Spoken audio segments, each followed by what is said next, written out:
Tere kõigile, tere tulemast 3D kogudusse. Kas sa usud Jumalasse, kas sa alles otsid teda, kas sa mõtled, Jeesus on reaalne inimene või legend või kes iganes sa oled ja kus kohas sa oma usudel oled, ma arvan, sa oled väga hea valiku teinud. Ja mina olen Peep, mul on rõõm sulle tere öelda. Ma ise olen Tartust pärit, seal elan, sündinud seal, kasvanud seal ja olnud ka abielus 12 aastat ühe sama naisega samas linnas. Nii et see on jah, päris vägev. Ja täna on mul teemaks selline rasked probleemid, lihtsad lahendused ja natuke nagu suhetesse minna sisse. Ja kui ma mõtlen enda elu peale, ma olen 12 aastat abielus olnud praeguseks ja enne seda veel 2 aastat käisin, mu abikaasa nimi on Anna. Ja kui ma tagasi mõtlen sellele 14 aastal, mis me tegelikult 11 tundnud oleme, siis see ei ole üldse lihtne aeg olnud. Mõned jaoks ma tunnen, et abielu ja suhe on nagu kuidagi tuleb lihtsalt välja. Võib-olla mingi, kui su perekonna nimi on Remmel, siis sul tulevad kõik suhted hästi välja, seda ma ei tea, aga minu nimi on Saar, perekonna nimi, ja minul ei tule suhted lihtsalt välja. Ja kui ma mõtlen abielu peale, siis mina olen pidanud ka palju vaeva nägema, pingutama ja näinud tõesti seda, et mõnikord neid nagu probleeme on rohkem kui neid lahendusi, mida sa oskad leida ja samuti ka koguduses tööd tehes. Ma tulen ristekogudusest ja seal satud kokku üha rohkem ka sellist inimestega, kes on abiellunud, kes on pikaajalises suhtes. Ja sa näed tegelikult, et iga suhe mingi hetk jõuab mingis mõttes nagu kriisini, mingi probleemini, väiksema või suuremani. Ja siis pastori juurde tullakse küsima nõu ja siis ma tihti tegelikult mõtlen täitsa jama, ma ei teagi, mida öelda. Ma ei ole nii tark, ma ei oska midagi öelda ja mõnikord sa siis kuuled ja üritad nõu anda ja mõnikord tegelikult mõtled täitsa jama, ma ei tea ise ka, mida teha. Ja sellepärast ma saan täiesti aru, et kui me läheme nüüd täna sellesse teemasse, rasked probleemid ja lihtsad lahendused, et see, mis on, et küllap meil kõigil on mingid probleemid suhetes. Aga me oleme kõik nii erineva koha peal, on ju, et need probleemid on ka totaalselt erinevad. Ja sellepärast on sinul ühtemoodi probleemid, kui sa täna oled abielus. Oled otsustanud, näed, see on minu naine, see on minu mees. Sa oled öelnud teiste ees võib-olla seda, et Jumala abiga ma tahan elu lõpuni. Heas, halvas, tervises, haiguses armastada seda inimest. Tead sa, sinul on väga spetsiifilised probleemid. Sul ei ole võimalus, selles mõttes sa oled endal nagu taganemisteed ära lõiganud. Jumala ja teiste ees. Ja siin on ühte sorti probleemid. Või võib-olla sa oled pikaajalises suhtes, sa ei ole abielus, aga sa tahad mingi hetk sinna jõuda või sa ei usu abielust, aga sa oled vähemalt leidnud kellegi, kellesse sa usud, et see on minu kaaslane elu lõpuni ja siis on sul teatud sorti probleemid. Või võib-olla sul lihtsalt selline, sa oled selline natukene elevil poisikene kuskil 20. aastates ja sul on kevad pähe löönud ja sina ootad, kuna tulevad välja nartsissid ja tulbid, et siis sa lähed, võtad naabri põllu pealt mõne nartsissikese ja viid oma koguduse kaaslase või kodugrupi õe juurte näiteks lillekese ja ütled, et mul on kevad südames, kas ka sul, lähme kuulame ööbikulaulu. Et sul on omaette probleemid, kus tulpe saada ja kas ta ikka teeb ukse lahti, kui ta näeb, et sina seal taga oled. Nii et see on ka spetsiifiline probleemide hulk. Või siis, et ma olen tegelikult aus, küllap ma ei eksi, kui ma ütlen, mõned kes me täna siin oleme, on tegelikult ainuke, kellega sina kohtumas käid, on su iPhone ja kõige intiimsemad hetked mööduvad sul arvuti taga ja sa oled täiesti rahul sellega, et sa elad oma ema juures järgmised 20 aastat. Ja sinu probleemidest me täna väga ei räägi kahjuks, nii et selleks on teised inimesed võib-olla.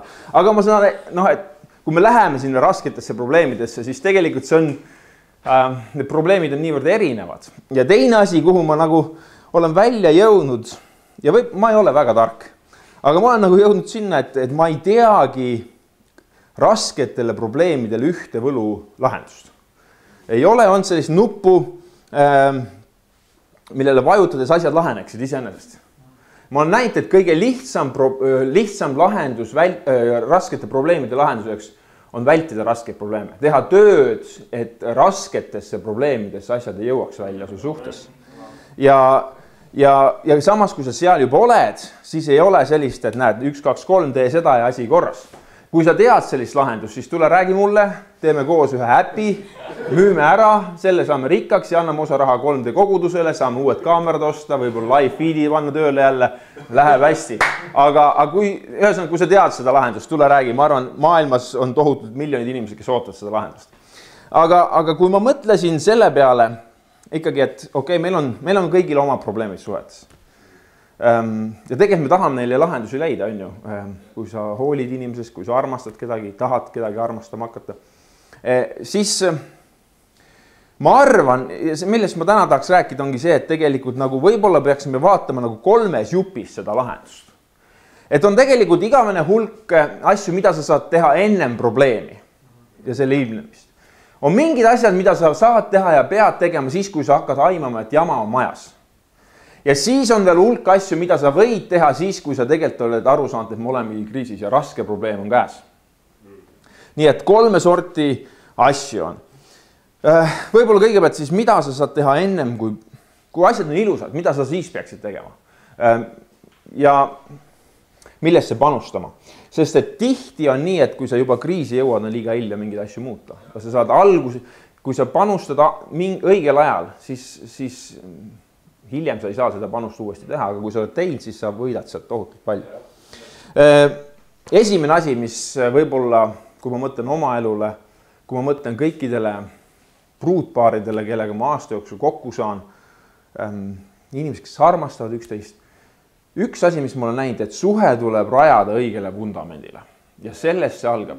Ükskõik, kus sa täna oled ja kui sa oled suhtes, siis võib-olla sa saad tagasi minna selle alusvundamendi juurde ja kui sa otsid suhet, siis tea seda, et tänases maailmas see vundament, millele me rajame suhte, ei ole iseenesest õige tihti. Loomulikult ei tule see õige vundament sellele, sest me teame, et me oleme ise kõik läbi ja lõhki tarbija ühiskonnas. Ja me oleme üles kasvanud, kui sa oled siin 20, alla 30 aastane, siis see on see, mis sa mäletad. Et sa lähed poodi, sa maksad hinna ja sa saad toote, mis sulle meeldib. Ja vaat seda me tahame ka suhtesse laiendada. Meie klient on kuningas. Ja tihti ma olen näinud nagu, et õigem, ükskord ma läksin Selverisse, see on mu kodupood ja ostsin jogurti. Mul jogurt maitseb väga hea asi, väga hea asi. Lähen koju, olen elevil, teen jogurtipaki varsti lahti, hakkan jooma ja vaatan, näe, jogurt on punnis. Ja kui punnis jogurt on, siis sa tead, et seda ei tasu väga isegi mitte avada. Vaatasin, kuupäev oli õige, ei olnud veel vanaks läinud. Ja siis ma tegin lahti tõesti, oligi nagu roiskuv jogurt oli seal purgis ja siis ma kirjutasin kaebekirja Selverile. Et kuidas on nii, mina maksin raha, ma olen teie püsiklient, mulle meeldib te poes käia ja nüüd ma sain sellise toote. Et mis te teete sellega? Et ma ei ole rahul. Ma olen loovutanud seda oma rahalist ressurssi ja tahtsin saada seda, mis ma soovin ja nüüd ma sain midagi täitsa teistsugust. Selver muidugi, see oli paar aastat tagasi, ma ei tea, kas nad enam ka teevad nii, aga nad kirjutasid mul ilusa vabanduskirja, saatsid koju puuviljakorvi, ütlesid, ostke ikka jogurtit meie juures ja ma olen väga rahul, ma siiani käin see samas poes edasi. Aga vaadake, me mõnikord läheme suhtesse ja vaatame oma kaaslast otse kui nagu jogurtit. Temal on ka kuskile võib-olla peale pandud see best before kuupäev ja kui see üle läheb, siis on mul täielik õigus leida keegi teine või kui ta mingi hetk hakkab punsuma. Mis juhtub meestega teatud vanuses? Nad hakkavad punsuma. Siis kas mul on täielik õigus valida keegi teine, kes ei ole nii punsunud ja kes on nagu maitsvam või mitte. Ja vaadake, see ongi see, et kui sa lähed tarbijana, siis tarbija mentaliteedist automaatselt tulenev vundament suhtel on täiesti vale. See lõhu, siis see suhe ei püsigi kaua. Ainult paar aastat, võib-olla 10 aastat ja siis on läinud. Sa näed, et sa panustad liiga palju, sa said liiga väheselt vastu. Või mõnikord sa rajan oma suhte sellele, et meil on ideaalne sobivus. Me sobime nii ideaalselt hästi oma vahel. Ja tead sa siis ühel päeval sa ärkad üles ja sa mõtled, kes see võõras inimene mu kõrval on. Kellega ma olen kõik need aastad koos elanud, aga see ei ole see, kellega ma astusin suhtes. See ei ole see, kellega ma abiellusin. Mis sellest inimesest sai? Ja ega selle ideaalsele sobivusele rajatud suhe ei jää püsima.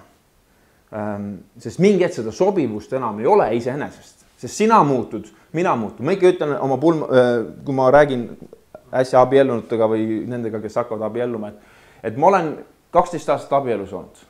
Ja selle aja jooksul ma olen elanud 4 erineva naisega koos. Ja mu naine on elanud 3 erineva mehega koos. Ja amen, need oleme kõik üksteise jaoks olnud, mina ja Anna, aga me oleme nii palju muutunud selle aja jooksul. Mis oli enne lapsi, mis oli pärast lapsi, mis oli töökoha vahetusel, mis oli erinevad eluetapid ja korraks sa näed, et lihtsalt sobivuse peale sa ei suuda rajada suhet. Nii et ehita õigele vundamendile. Armastus, teate, on pühendumine, millel on algus ja millel ei ole lõppu. Ja kui sa mõtled, ka kevad on sulle pähe löönud ja siis me oleme armunud, aga tead sa siis on meil tunded peas, aga kui sa tegelikult jõuad mingisse hetke, kus sa oled näinud inimest, kellega sa tahaksid elu lõpuni koos olla, siis tegelikult selles mõttes sa teed ühe otsuse. Armastus ei ole lihtsalt sall ümber kaela, teekruus käes, tikandiga särk seljas ja Jaan Tätte kuskil mängib kõrvaklappides. See ei ole armastus, see on tore asi ka. Aga armastus on midagi aktiivset, see tegevus, otsus, millel on algus, aga millel pole lõppu. Ja mõnikord me ei tahagi sellist otsust teha kellegiga suhtesse minna, nii et sealt tuleb terve hulk probleeme, kui sa rajad valele vundamendile. Kui ma tagasi vaatan oma abielule, siis paljud asjad, millega me praegu tegeleme, 12 aastat hiljem, tulenevad sellest, mis me tegime enne, kui me abiellusime. Nendest tegevustest. Need otsused, mis sa teed täna, maksavad sul kätte ülehomme. Ja kui sa täna ei ole suhtes, siis tea, et see, mis sa praegu teed, on tohutult kaalukas. Mõtle oma vundamendi peale, mõtle ja väldi igavene hulk probleeme ära. Kui sa juba oled täna suhtes, siis üks asi, mis on mind alati aidanud, on see, et mõnes mõttes armastus või suhe on nagu selline nagu pangakontoga. Ja pangakontoga, ma ei tea, kas teil on, võib-olla see on pangakaart vähemalt olemas, et oletame, see on sinu armastuse konto. Meil on võimalus, teate, iga päev seda kontot täita või siit võtta raha välja nagu ühe sõnaga. Ja siia sa lisad raha, mõnikord lisad sa 1 sendiseid ja mõnikord lisad sa 20 sendiseid, näiteks siis, kui sa käid kinos ja käid enne Dolce Vitas ka söömas, see on võib-olla selline, või mõnikord, kui sa lähed, kui su naisele meeldib füüsiline puudutus ja siis sa lihtsalt pool tundi lihtsalt masseerid teda ja mängid tema juustega ja mitte mingeid tagamõtteid seal ei ole, näiteks. Siis see on lausa 5 eurot väärt, paned selle siia sisse või mis iganes, see oleneb inimesest, tema armastuse keeltest, võite lugeda selle kohta rohkem, täna ei jõua rääkida, aga kui suhe on hea, siis tead see, pane nii palju kui võimalik raha oma armastuse kontole. Sest tulevad hetked, kus sa hakkad siit raha välja võtma. Tulevad hetked, kus sa oled nädal aega järjest koolis või projektid jooksevad ja sa ei jõuagi koju, sa ei näegi oma naist. Tulevad hetked, kus sa oled vihane ja stressis ja kus see konto nagu, kus küll on hea siis võtta siit, kui siin on nagu raha arvel. Sest niipea, kui siin enam raha arvel ei ole, läheb see miinusesse. Ja siis hakkavad tekkima suured jamad, siis hakkavad tekkima probleemid. Nii et see on üks asi, enne kui jamad ilmnevad, kui sa oled suhtes, siis panusta nii palju kui võimalik armastuse kontole. Nii, seda on hilja tegema hakata siis, kui kriis on käes. Siis sa võtad sellest, mis siin sees juba on. Mitte enam sa ei pane sinna midagi. Nii et need on võib-olla need asjad, mingid asjad, millega sa saad tegeleda ennem, kui sa kriisi jõuad. Enne kui jamad ilmnevad. Siis terve hulk asju on muidugi, siis kui sul on tunne, et sa oled juba suhtes, hakkad probleemid tegema või sul tunne, et mingid jamad on majas. Ja võib-olla sa tead täpselt, mis need juba on, aga nad ei ole veel nii suureks läinud. Mida me siis saame teha? Mis on mõned asjad, mida siis teha? Esimene asi, mis ma olen õppinud ka ja mis mulle ei tule üldse lihtsalt ja mida ma tihti ei tee, on printsiip või põhimõte, et me peame jalutama jamade suunas.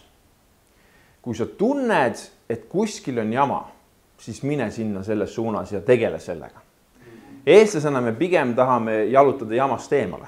Las ta olla, järsku vindub ja sureb ära. Ootame, vaatame esialgu, ärme kohe hakka reageerima. Igas valdkonnas me tihti võib-olla teeme nii, aga just ka suhetes tasub teha seda, et kui sa tunned, et mingi jama on õhus, siis mine ja tegele sellega. Mida varem sa reageerid, seda parem. Ja isegi see on nagu nii vastik teha, sest et sa teadlikult astud siis ju ebameeldivasse olukorda. See tähendab, et sul tuleb mingi pingeline vestlus pidada. See tähendab, võib-olla tuleb pisaraid taluda. See tähendab, võib-olla sul tuleb ise nutma minna kuskil. Jamad tähendavad igast asju, sealt võivad igast asjad välja tulla. Aga see on ka hea, et Jumal tuleb meile appi ja mõnikord, kui sa oled kristlane, siis sinu sees elab püha vaim. Ja tema näitab meile ka tihti, et see ongi hea, et kui sa oled kuulakas tema, siis ta tegelikult annab sulle mõnikord aimu, et näed sa, siin on mingi jama peidus. Ja sa võib-olla ei saa üldse aru, mis asi seal on, aga noh, ja siis sa lähed ja tegeled sellega ja siis sa näed, et seal on asi võib-olla hoopis midagi muud, kui sa alguses arvasid. Aga jaluta jamade suunas. Igas valdkonnas oma elus, aga ka suhetes ja suhete probleemides kindlasti eriti. Nii et see on üks asi. Ja kui sa nüüd, kui sa näed, et ongi, meil on probleem, siis üks asi, mida me tegelikult kõik teame, on see, et pimedus kardab valgust. Ja valgus, kui läheb, toob esile selle, mis seal tegelikult on. Kui sinus on mingi jama, kui suhtes on mingi jama, siis esimene samm, mida sa teha saad, on see valguse kätte tuumine. See on põhimõtteliselt see, kui sa jamale reageerid. Aga see on see, et sa lähed ja räägid inimesega sellest, kes on sulle kallis, te arutate, toote selle jama nagu päevavalgele. Toote selle ka Jumala ette ja toote selle ka teiste inimeste ette. See on üks asi, mis ma olen näinud just ka koguduses tegeledes inimestega, kes jõuavad mingit, kes ütlevad jama, meil on sellega vaja tööd teha. Tead sa, kui sul on suhtes probleemid, siis ma julgen sulle soovitada, leia üks või kaks inimest või üks abielupaar või keegi paar, kellega te saate selle koos nagu, kellele saate seda jagada, kellega koos saate sellest jamast läbi minna. Et toote ka selle jama mitte ainult endale, kahekesi nähtavale, mitte ainult Jumalale, vaid veel kellelegi, kolmandale osapoolele. Ja see aitab nagu kuidagi väga palju.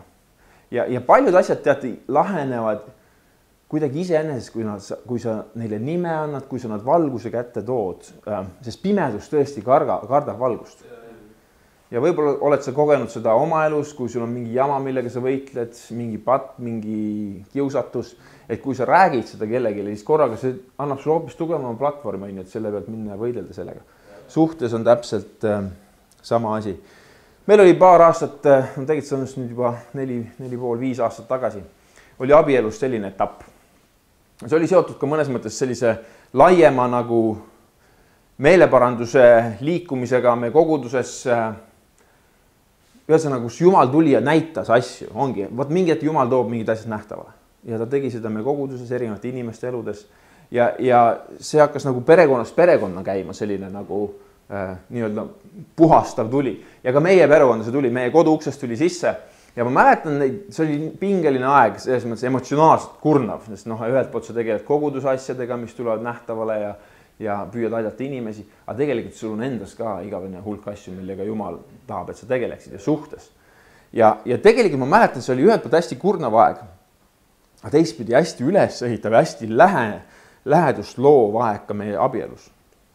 Sest me tegelikult ka mitmed õhtud lihtsalt veetsime ja rääkisime üksteisele oma elust asju, mida me ei olnud ennem rääkinud. Ja mitte, et need oleks olnud isegi mingid suured jamad või et ala, et ma olin kellegi teisega või meil sellist õnneks tänu Jumala ei ole midagi olnud. Aga et lihtsalt mingid asjad ma nägin, et võib-olla see ei ole nii oluline, mis ma seda ikka räägin, see tekitab võib-olla pingeid, see oli nii ammu, see oli enne, kui me kokku saime, mis iga. Ja ma nägin tegelikult, kui sa tood need asjad päevavalgele, see on küll ebameeldiv, aga see toob sihukest lähedust. Sest et vaadake, see ongi nagu Aadam ja Eeva seal paradiisi aias, et armastus nagu eeldabki seda, et sa oled avatud teisele. Sa võtad need katted maha nagu ja sa julged haiget saada. Ja kui sa oled sinna astunud, siis see loob sellise keskkonna intiimsuse tekkeks. Ja nii, et tood jama päevavalgele ja see tegelikult toob sind lähemale su kaasaga või kaaslasega. Ma rääkisin sellest üks asi veel, millest ma siin selles faasis räägin, kui sa tunned, et mingi asi on jamasti võib-olla ja peaks tegelema. Et ma küsisin nõu ka ühelt oma sõbralt, kes on Eesti üks parim suhtenõustaja. Ma ütlesin, mul on selline jube raske teema, ma ei ole pädev rääkima raskete probleemide lihtsatest lahendustest. Ütle, mida sina tead, mida sina oskaksid. Kas on olemas üks võluvõti? Ja tegelikult ta ütles, et tead sa võib-olla üks asi isegi on. Või et tema on nii paljude suhetega tegelenud, nii paljude probleemidega tegelenud. ütles, et võib-olla üks selline jah, võtmekontseptsioon on ja see on midagi väga lihtsat. Ja ta ütleb mulle, tead sa, see on põhimõtteliselt kommunikatsioon või lihtsalt rääkimine ja kuulamine. Vaadake Jakobuse kirjas, põhimõtteliselt sama asi öeldud Jakobuse poolt 1. peatükis 19. salmis. Ja seal ütleb Jakobuse järjest, teadke seda, mu armsad vennad, iga inimene olgu kärmas kuulama, pikaldane rääkima, pikaldane vihastama. Issand ütleb, sest mehe viha ei soeta õigust Jumala ees. Aga kärmas kuulama, mitte rääkima ja pikaldane siis rääkima, mitte kuulama. Me keerame seda tihti vastupidi. Tegelikult ma tõotan sulle, et kui sa küsid oma naabri käest praegu, ükskõik kummalt käed, küsid, kas sa oskad kuulata ja rääkida, siis ta ütleb absoluutselt. Ma olen täiesti pädev selles, ma õppisin selle selgeks juba 2-aastaselt, võib-olla 3-aastaselt. Et ma oskan ideaalselt kuulata ja rääkida. Aga tegelikult on hämmastav, kui vähe me suudame tegelikult teist inimest kuulata. Ja kui tihti me üritame temast nii-öelda nagu üle rääkida, sest et meis on uhkus, me ise arvame, et me saame asjadest aru, me ei püüagi mõista teist inimest, me ei püüagi reflekteerida, peegeldada tal tagasi seda, mis ta on öelnud. Ja tegelikult see on terve eraldi teema, see kommunikatsioon ühes suhtes. Kuidas tõeliselt kuulata teist, kuidas kuulata tema nagu mitte ainult sõnu, vaid seal taga olevat nagu pinget ja ootust ja hirmu. Ja kuidas siis nagu mitte seda maha teha ja mitte hüpata peale lahendusega. Ja see on terve teadus ja mina tunnen, ma ei tea, kas ma elu lõpuks saan selle selgeks, mul on tunne, et vist mitte. Sest kui ma vaatan oma abielul peale, siis tõesti paljud asjad, paljud pinged, paljud probleemid jääksid ära, kui ma oskaks paremini Annaga rääkida ja kuulata teineteist. Aga siin tuleb isekusmängu, siin tuleb uhkusmängu, siin tuleb see, et ta ei ole väärt mingi hetk seda, minu andestust ja armu on ju. Kõik need asjad tulevad siin mängu, et see ei ole tegelikult loomupärane, see ei ole loomuomane, seda teha automaatselt suhtes. Aga sellest ma ei jõuagi nii pikalt siin praegu rääkida, aga sellest on eraldi koolitused, kus tasubki minna ja õppida, kuidas siis kuulata endale kallist inimest ja kuidas rääkida, nii et see ehitab üles. Aga tema arvas, et see on võib-olla, kui on mingi võluvõti, siis see aitab, kui suurtes, ühesõnaga see aitab pingeid navigeerida suhtes, see aitab vältida suuri jamasid ja kui seda ei ole, siis tegelikult on igasugused jamad tulemas suhtesse niikuinii. Nii et me oleme natsa rääkinud nendest asjadest, mida teha ennem suhet, me oleme natuke rääkinud sellest, kui sa tunned, et mingi jama on olemas. Aga siis on ka veel asjad okei, kui sa tegelikult saadki aru, et näed ma olen abielus ja mul on jamad või mul on see pikaajaline suhe olnud ja ma arvasin, et see viib abieluni ja nüüd ma ei tea enam, mis see saab. Et mida siis teha, kui sa tõesti tunned, et sa oled jõudnud tõelisesse kriisi alla? Okei, võib-olla kui ma mõtlen, võib-olla on üks lihtne lahendus lõpuks nendele raskete probleemidele. See on 3 sõna. Ära anna alla. Ja seda on lihtne öelda. Ja kui sa seal oled, siis sa tahad kõike muud teha kui seda. Sest et kui sa kuulad põhjuseid, näiteks kui suhted jõuavad kriisi tegelikult, siis ka sellel viimaste paari kuu jooksul ma olen mitmete abielupaaridega päris palju aega veetnud koos, kes on kristlased, kes on öelnud kõigi ees ja Jumales, ma tahan sinuga koos minna elu lõpuni ja kes mingi hetk jõuavad siia kohta välja, et ma ei tea, kas ma enam tahan minna edasi selle inimesega. Ma usun Jumalasse, ma armastan teda, aga ma ei ole kindel, et ma armastan enam seda inimest, see armastus on nagu otsa saanud. Ma ei usalda teda enam, ta on mulle haiget teinud. Võib-olla mina endale haiget teinud ja siis reaalsed kriisid. Aga samas, kui me tagasi läheme, just see vabandus, me kuuleme tihti, see armastus on otsa saanud. Ja siis me tahame sellest suhtest loobuda. Teate, mõnes mõttes see on nagu sama tobe, nagu kui sul on auto, mõnus auto, äge auto. Ja kui auto saab kütuspaagis otsa, siis sa tahad seda, noh, siis ma annan selle auto ära, ma müün selle auto ära, tal pole mõtta, ei liigu enam. Samasugune põhimõtteliselt tobe vabandus on, kui öelda, et mul sai armastus otsa, et nüüd ma loobun sellest suhtest. Siis mäletate, armastus ei ole lihtsalt mingi selline emotsioon või tunne. Armastus on mingi tegevus, see on otsus. Mäletate, armastus on see, millel on algus, aga millel lõppu ei ole ja kui sa tunned täna, tead sa, su suhtes, sa oled jõudnud raskesse probleemi ja armastus on otsast, tead sa, siis ära anna alla, sa võid teha asju, mis taastavad selle armastuse. Sa võid leida abi ja tuge teistelt inimestest enda kõrvalt, sa võid leida abi ja tuge Jumalalt ja ta täidab selle armastuse kütusepaagi uuesti ja sa ei pea sellest autost loobuma. Sa võid sellega sõita elu lõpuni. Vaat see on äge. Nii et mine ja tangi oma auto täis. Kui sa oled abielus, muideks, siis eriti just, kui sa oled abielust ja paljud võib-olla veel ei ole, aga kui sa oled abielus ja oled kriisis, siis ma tahan sulle öelda, et tõesti ära anna alla. Kui sa veel ei ole seda sammu astunud, kui sa ei ole, sa alles käimas kellegi mõtlemas, okei, siis on mõnes mõttes sul on see taganemistee. Aga kui sa oled abielus, tead sa, siis tegelikult sa ei ole sõlmid selle kaasaga endal lihtsalt mingid lepingut. Et siin on minu õigused ja siin on sinu kohustused ja mingid sellised, kui sina ei täida oma kohustusi, siis mul on õigus seda teha. Ja see on meie selline, me toimime lepingute maailmas. Me sõlmime lepinguid mobiilioperaatoritega ja SMS-laenudega, kõigega meil on omad lepingud. Ja nagu suhe on ka nagu üks leping. Tegelikult vaata, kui sa abiellud, siis sa teed ühe tõotuse, mitte lepingu. Tõotus on hoopis midagi rohkemat, see on pühendumine kuni surmani. Ära anna alla, kui sa oled abielus. Ja kui sa tunned, et armastus on otsas, eriti siis pane edasi ja võib-olla sa kuuled veel midagi, mis sind aitab. Üks mees, kellest te võib-olla olete kuulnud või võib-olla ei ole kuulnud, aga ta on mees, kes on rääkinud kõige rohkematele inimestele Jeesusest, ma arvan, maailmas ja tema nimi on Billy Graham. Ta on siiani veel elus, ta on pea 100-aastane varsti ja tema naine suri mitmed aastad tagasi juba ära. Ja tema elu oli nii intensiivne, ta oli pikalt nagu reisidel ja kuulutas ja rääkis Jeesusest ja ta oli mõnikord väiksed lapsed kodus ja naine oli ainult lastega, nädalate kaupa. Põhimõtteliselt üksik emana kasvatas mingitel perioodidel oma lapsi. Ja siis mingi hetk läksid need reporterid ja küsisid, tegid mingi sellise intervjuu selle Rutiga, siis tema abikaasaga. Ja küsisid, kuule, kas kõigi nende aastate jooksul, sul vägev võimas mees siin on, aga sa oled kodus olnud üksinda lastega. Kas sa oled ausalt kunagi kaalunud abielu lahutust?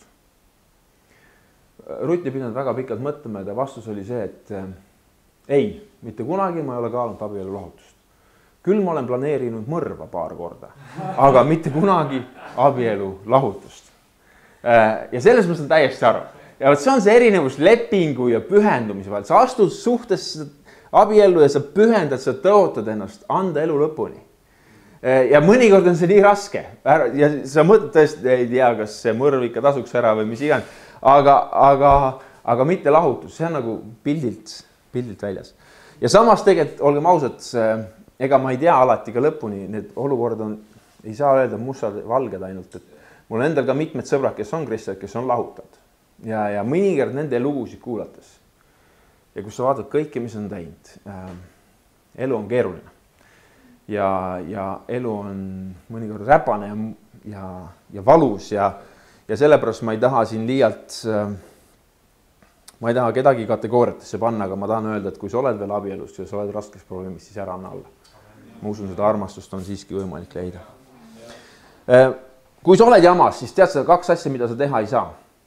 Ja ma ütlen sulle ära. On see, et sa ei saa, üks asi, sa ei saa muuta minevikku, sa ei saa muuta neid jamasid. Kui sa oled mingi jama korda saatnud abielus, sa oled näiteks abielu rikkunud, sa oled korduvalt midagi teinud, mis ei ole isegi abielu rikkumine, aga midagi teinud, mis rikub seda abielu. Sa ei saa tagasi minna ja muuta minevikku, see on võimatu. Keegi ei saa seda teha. Mida sa saad teha on öelda, et see, mis on minevik ja täna on uus päev. Ja ma astun siit edasi. Muideks see on ükskõik, kus sa oled, võib-olla sa üldse ei ole suhtes, sa oled see iPhone'i mees ja emaga kodus elav mees.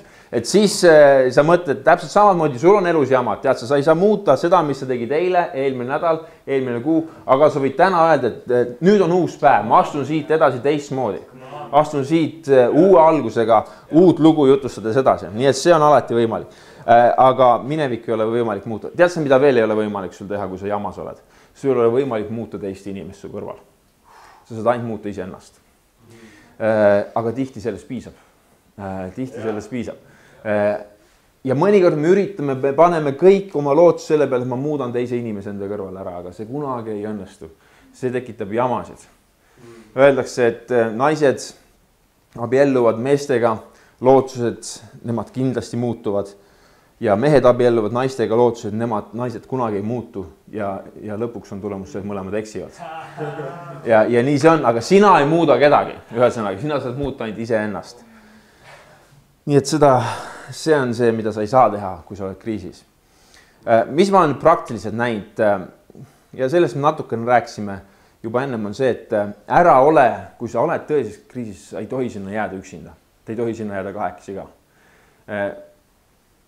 Sa vajad rasketes olukordades seda, et sa tood selle päevavalgele, et sa leiad inimesed, kellega koos jalutad sellest läbi, kelle käest küsid, võib-olla isegi ei oska nõu küsida, nemad ei oska sulle võib-olla nõu anda, aga nad oskavad võib-olla sind ära kuulata. Te saate koos palvetada, te saate koos mõelda, kuidas edasi minna.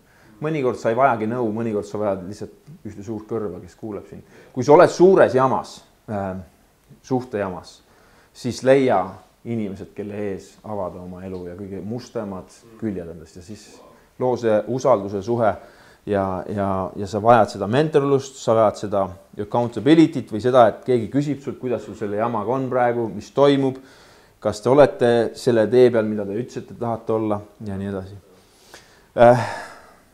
Üks asi veel, mis ma olen näinud, et kui suhe on juba see, et seal on nagu kaks osapoolt. Ja kui tõesti suur jama on majas, siis nagu on vaja, et mõlemad töötavad lahenduse suunas. Tihti on nii, et üks töötab ja tunneb, et ma tahan täiega panna edasi ja tahan ikka järsku saame taastada selle, mis oli kunagi. Aga teine on juba loobunud. Ja teate, siis on jube raske on siis minna edasi. Sest et suhe nõuab nagu kahepoolselt nagu seda mõlemat poolt nagu selles suhtes on vaja. Aga õnneks teate, piibel annab meile siin lootust natukene. Piiblis on tegelikult terve selline printsiip, mis on igas eluvaldkonnas, me võime seda näha ja selle nimi on külvi ja kasvu seadus. Ja see on põhimõtteliselt Galaatia kirjas ka paljudes kohtades välja toodud, aga Galaatia 6. peatükis 7. salmis on näiteks, ütleb Paulus järgmist, ärge eksige, Jumal ei lase ennast pilgata, sest mida inimene iganes külvab, seda ta ka lõikab. Ja sa oled võib-olla näinud seda toimimas erinevates asjades oma elus. Sa teed mingi jama ja sa saad suurema jama vastu.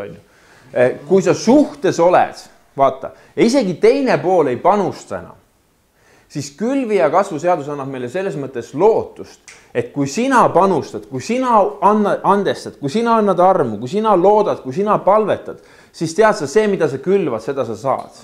Ja siis ongi see, kus Jumal võib sekkuda ja muuta midagi, muuta ise üleloomulikult, sest see külvi kasvu seadus toimib. Nii et isegi kui teine enam ei panusta, kui teine enam ei looda, siis sina saad ikkagi minna edasi ja külvata seda head ja vaadata, mida Jumal siis teeb. Ja lõppeks, kui sa oled jamas, siis ei ole olemas sellist, kui sa oled tõelises kriisis, siis ei ole sellist, ma olen näinud, et ei ole sellist, et nüüd me lähme teeme ühe palve, nüüd ma lähen räägin lihtsalt kellegi seal diivani peal, kuidas asjad on ja siis korraga kõik asjad on korras. Ma ei ole veel seda näinud. Kui sa oled tõelises suhtekriisis, siis on vaja kahte asja. See on vaja muuta seda suunda, kuhu ma liigun ja anda aega. Kui sa oled jõudnud siia kohta välja, siis sa pead keerama ennast ümber ja hakkama üheskoos minema siiapoole. Suunda ja aega, kahte asja läheb vaja, et kriisist välja tulla. Sa oled võib-olla näinud seda, et üks asi, mis tihti viib suhetes kriisini on see, et nagu usaldus murtakse. Usaldus kaob ära. Teine tegi midagi, mis lõhkus seal.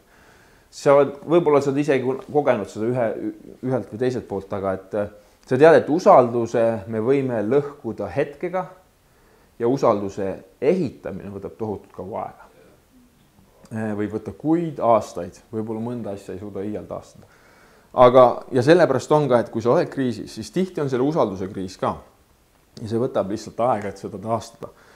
Nii et ole valmis. Ära anna alla, nagu ma ütlesin, ära anna alla, mine edasi, pinguta, täida, otsi kütust sinna paaki. Üks mu sõber, ja võib-olla sellega ma lõpetan siin, kui olla kriisis ka, et ta käis ta oli pastor, edukas pastor. Koguduses oli tuhandeid inimesi. Ja mingi hetkel tundis, mina ja mu abikaasa, me peame minema abielu nõustamisse. Sest et kodus ei olnud asjad kõik korras, suhtes ei olnud kõik väga hästi. Sest ka pastorite eludes, nagu minu elus vähemalt, ma ütlesin, et ei ole alati lihtne see asi. Ja tema nad käisid mitu aastat nõustaja juures, avasid oma elu mustemad küljed, oma suhte mustemad küljed nii-öelda kõrvaseisjatele. Mitte suvalistele, aga teatud inimestele, keda usaldada ja kes aitasid neid. Ja ta ütles, ta käis seal 8 aastat ja mitukümmend $1000, palju ta pani sinna sellesse nõustamisse. Ja ütles, tead sa, Peep, ma võin sulle öelda ühe asja, mis ma sellest nõustamisest õppisin. Ja ma mõtlesin, ma kuulasin väga tähelepanelikult, siis mõtlen, ma saan 20 000 nagu investeeringu tasuta enda täiesti. Ja kuula sina ka, ma annan seda täiesti tasuta selle sulle.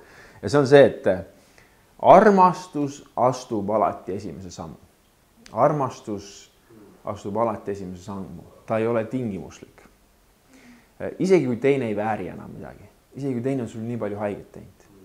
Armastus ei ütle, et ma teen selle sammu siis, kui. Vaid armastus läheb lihtsalt astub selle esimese sammu.